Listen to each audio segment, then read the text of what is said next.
Welcome back to Gemma Movie Recap. Today, we'll be recapping the 2012 action, crime, and comedy film, 21 Jump Street. The movie follows the story of Schmidt, a former dork, and Jenko, a popular jock. After graduating, they both join the police force and become partners assigned to patrol the city park on bicycles. Due to their youthful appearance, they are selected for an undercover mission to infiltrate a drug ring that is distributing synthetic drugs to high school students. But before we start, please support our channel by subscribing and click the bell icon for future notifications. Now, let's start.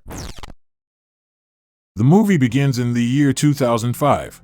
Schmidt arrives at high school, dressed as Eminem, and attempts to ask a popular girl to prom but is rejected. Jenko, a jock wearing a Letterman's jacket, mocks Schmidt for his unsuccessful attempt. Shortly after, Jenko is called to the principal's office and informed that his grades are too low to attend prom, which angers him as he was expected to be crowned prom king. Fast forward to 7 years later. Schmidt enrolls in the police academy and coincidentally discovers that Jenko is also part of the same training group. They realize that Jenko excels in physical challenges while Schmidt is strong academically. They decide to team up and help each other pass the training, eventually forming a friendship. After graduating from the police academy, Schmidt and Jenko proudly proclaim that they are ready for a lifetime of being tough and formidable. They are then shown riding police bicycles around a park, where their main duty is to prevent kids from feeding ducks. Their mundane routine takes an exciting turn when they spot a motorcycle gang known as the 1% heirs smoking marijuana. Schmidt and Jenko decide to confront them, and during the encounter, Schmidt discovers a bag of cocaine in one of the gang members' saddlebags. As the gang members flee, Schmidt and Jenko give chase, each pursuing a different suspect. However, Schmidt hesitates to use his gun and ends up being knocked over, allowing his target to escape. On the other hand, Jenko successfully apprehends his suspect. Despite the setback, Schmidt and Jenko celebrate enthusiastically their small victory. Back at the police station, Schmidt and Jenko receive disappointing news from their captain. Their previous arrest has been invalidated due to their failure to read the biker his Miranda rights. To remedy the situation, they are reassigned to an undercover program that the department is reinstating. Schmidt and Jenko arrive at a deserted Korean church known as 21 Jump Street. They are greeted by Captain Dixon, who explains that they, along with other recruits, will be going undercover in different high schools. The students and faculty at these schools are unaware of the police operation, making it crucial for the undercover agents to avoid expulsion. Captain Dixon takes Schmidt and Jenko aside to discuss their specific assignment. They are assigned to Sagan High School, where a dangerous new designer drug has become prevalent among the student body. Dixon shows them a YouTube video featuring a student under the influence of the drug. The video depicts the student transitioning from giggling and hallucinating to extreme overconfidence and ultimately losing control. Tragically, the student in the video has since overdosed and died. Therefore, it is imperative for Schmidt and Jenko to infiltrate the drug dealers and locate the source of the illicit substance promptly. Schmidt and Jenko are assigned to pose as brothers and live at Schmidt's parents' house for their undercover operation. While settling into Schmidt's old room, Schmidt expresses his concern to Jenko about their friendship possibly changing once they return to high school, as they were never friends during their previous high school years. Jenko dismisses Schmidt's worries, assuring him that it's just an assignment. He believes he can teach Schmidt how to be cool. On the first day of school, Jenko advises Schmidt to wear his backpack with only one strap, and they acquire a cool muscle car from the police impound lot.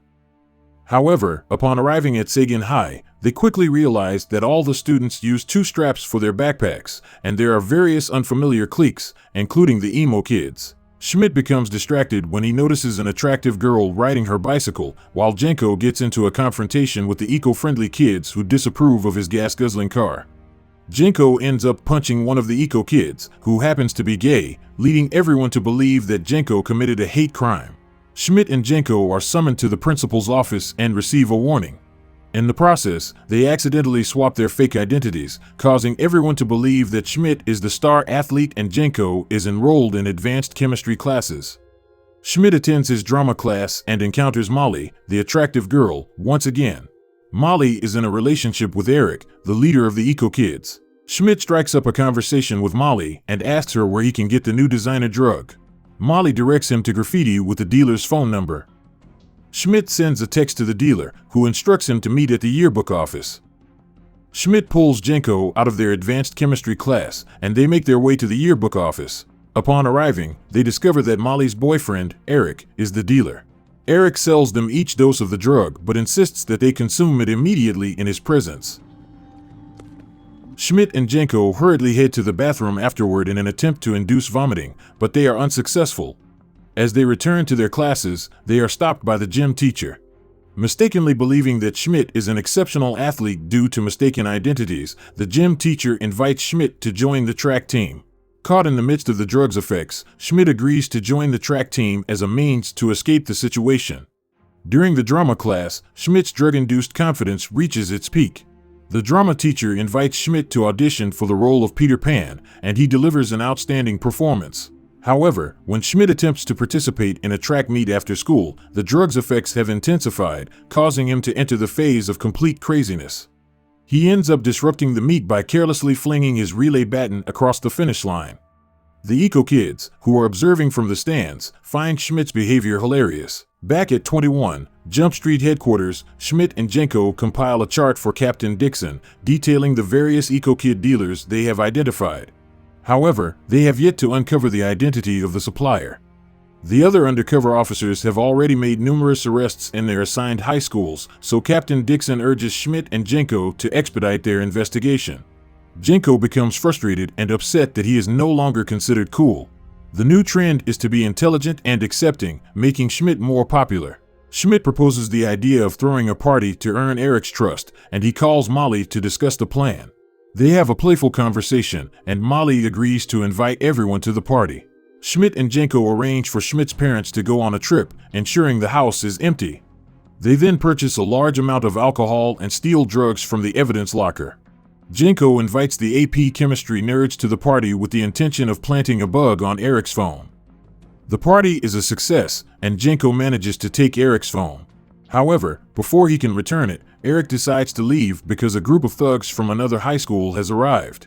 Schmidt confronts the thugs to delay Eric's departure. Jenko joins the fight, and surprisingly, Schmidt emerges as the victor.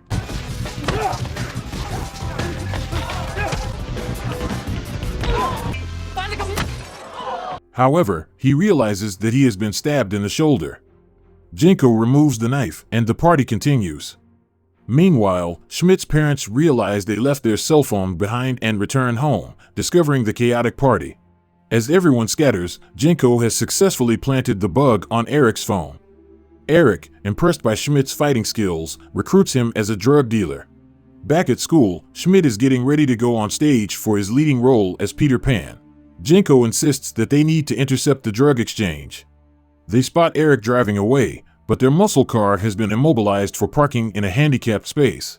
In a desperate move, they decide to steal the driver's Ed car and pursue Eric. Eric meets with the 1%er gang and hands them a piñata filled with drugs. Schmidt and Jenko follow the bikers, but their relationship has deteriorated, leading Jenko to constantly use the instructor brake in the driver's Ed car to annoy Schmidt. In the chaos, they accidentally collide with one of the bikers, causing the situation to escalate. Now, instead of tailing the bikers, they find themselves being pursued by them. A massive car chase ensues, with gunfire exchanged between Jenko and the 1% heirs. Ultimately, Schmidt freezes once again, failing to shoot one of the bikers. Frustration boils over, and Schmidt and Jenko start yelling at each other. Jenko accuses Schmidt of being too invested in his undercover role, even filling out college applications as if he can start over, while Schmidt retorts by mocking Jenko's lack of knowledge regarding Miranda rights. Schmidt rushes back to the high school, but the play has already begun. When he interrupts the performance, Molly feels embarrassed and expresses her desire to never see him again. To make matters worse, Jenko jumps on Schmidt, resulting in a heated physical altercation. As a consequence, the principal expels them from the school. Back at the church, Schmidt questions Captain Dixon, asking if he is going to reprimand them. Surprisingly, Captain Dixon responds, saying he won't yell, but instead intends to terminate their employment. Despite Schmidt's attempts to reach out to Molly, she refuses to answer his calls. Jenko packs his belongings, preparing to move out of Schmidt's house. Expressing his disappointment, Jenko tells Schmidt that he had considered them like brothers, willing to protect him even at the cost of his own life. Suddenly, Eric arrives in his car and instructs both Schmidt and Jenko to get in. He drives them to a deserted alleyway and takes out 2 guns. As he lists all the suspicious activities Schmidt and Jenko have engaged in, they believe that Eric is about to shoot them. However, Eric clarifies that after witnessing their onstage fight, he became certain they were not police officers. He hands the guns over to Schmidt and Jenko, requesting their assistance in a significant meeting between his supplier and the 1% heirs. The pivotal meeting is scheduled to occur at prom. Schmidt and Jenko help each other dress up, with Schmidt asking Jenko to be his date.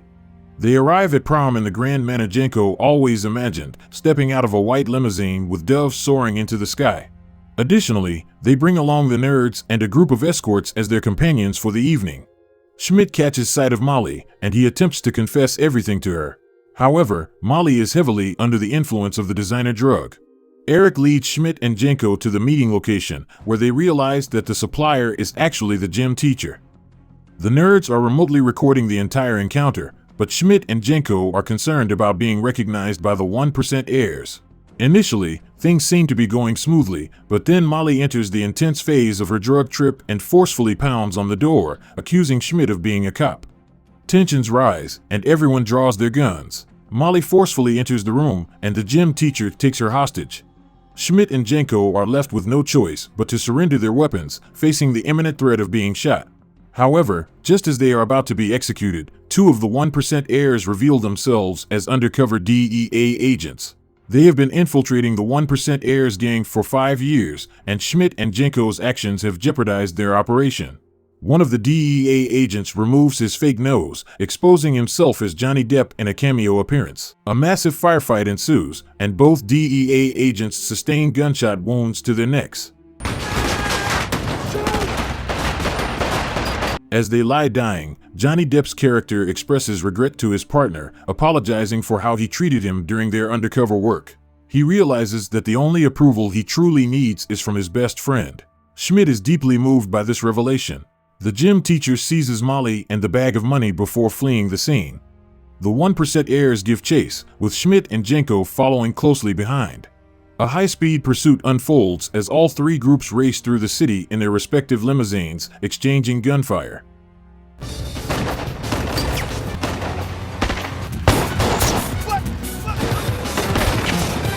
Schmidt and Jenko find themselves running low on ammunition, but Jenko recalls his knowledge from AP chemistry.